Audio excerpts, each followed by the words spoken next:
How do I hire a virtual assistant?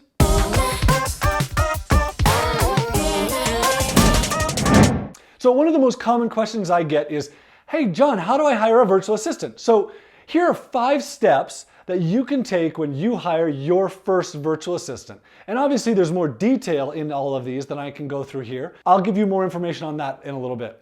Step number 1, define the role of who you're gonna hire. So often people will be like, oh, I need a virtual assistant. Well, what do you want them to do? Oh, I want them to write some content for me and build me a website and do video editing and do social media, and like that doesn't work. That's not a role. That's just everything that goes on in your business. So the first thing to do is define a role, a specific role of something that this person's gonna do for you.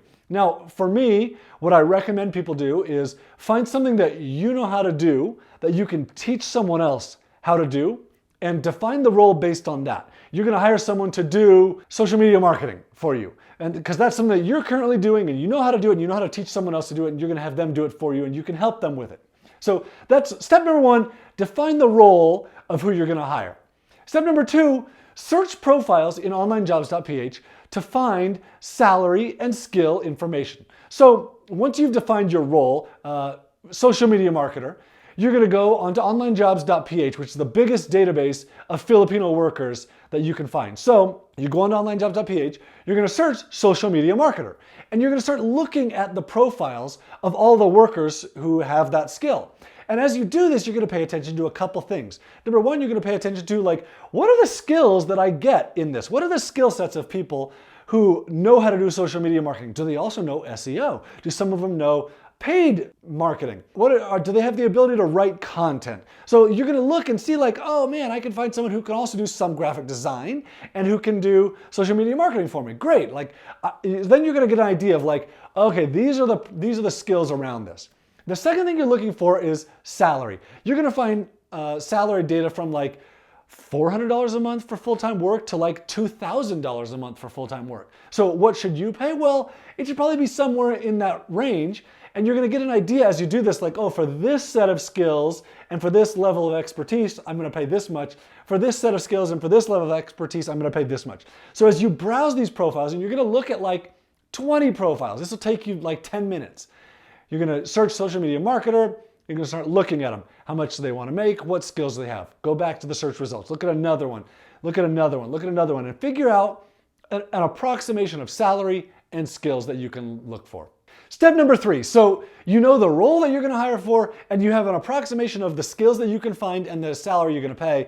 The next is to follow a recruiting process. And one of the things that I've noticed as I've interviewed dozens and dozens of successful people hiring virtual assistants in the Philippines is that every one of them has either created a recruiting process or they're following someone else's recruiting process. So regardless of what you do, don't just go and hire the first person you find. It almost never works out that way. And this is why a lot of people say, oh, you have to go through a lot of VAs, a lot of bad ones to find a good one. And that's not true. All you have to do is find and follow a good recruiting process or create your own good recruiting process. My recruiting process is about 80% effective, which is pretty dang high. It's also available for you at onevaaway.com. There's my One VA Away challenge where you are one VA away from getting so much back in your life. So onevaaway.com, I will go through the entire recruiting process that I go through when I recruit a VA. So step number 3 is follow a recruiting process. Step number 4 is negotiate your terms. Like, you should be negotiating how much you're gonna pay them and the hours that they're gonna work and how many hours per week they're gonna work and paid time off and holidays and all of these things that come with a normal employee. You should negotiate those things with your virtual worker also. So that's step number 4 is negotiate. Once you've found, like, you've narrowed it down to like the last 2 or 3 people, you're gonna now negotiate all that stuff. And then step number 5 for hiring your first virtual assistant is to give them their first task. And in giving their first task, it's important that you do a couple things. Number 1, you set an expectation they're gonna report to you daily. Number 2, you're gonna set an expectation that when they get stuck on something, they're gonna come to you with their problem so you can help them solve it. Number 3, you're gonna give them training. So I know that you don't want to train the person you're going to hire, but think about this. The first person I ever hired, I hired in 2005.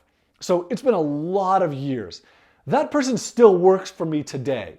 So the training that I gave them in 2005 is still paying off for me so many years later. The first thing you'll do is realize, I gotta train this person. And that's okay, because as soon as you train this person, and especially if you followed step number 1, which is to figure out something that you know how to do, that you can teach someone else to do, you're gonna give them training, and that thing's gonna be off of your plate forever. I've never done the first thing that I taught him how to do again, because he's done it for the last years. So when you give them their first task, you're gonna set an expectation of daily reporting. You're going to set an expectation of they're gonna come to you when they have a problem, and you're gonna set an expectation that you're willing to help them succeed in their job. If you'll do these 3 things, along with the other 4 steps of how to hire your first VA, you're so much more likely to have success with this.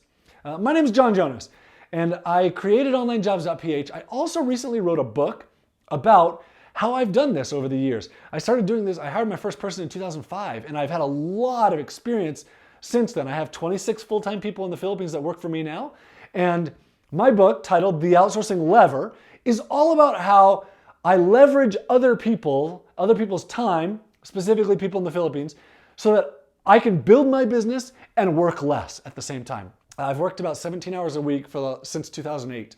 And I want to teach you how to do the same thing. My book is free. It's available at outsourcinglever.com. I've already bought a whole bunch of copies of it. I want to send it to you. I just need you to pay the shipping cost. So you'll just pay shipping, it's a small shipping fee, and you'll get it for free.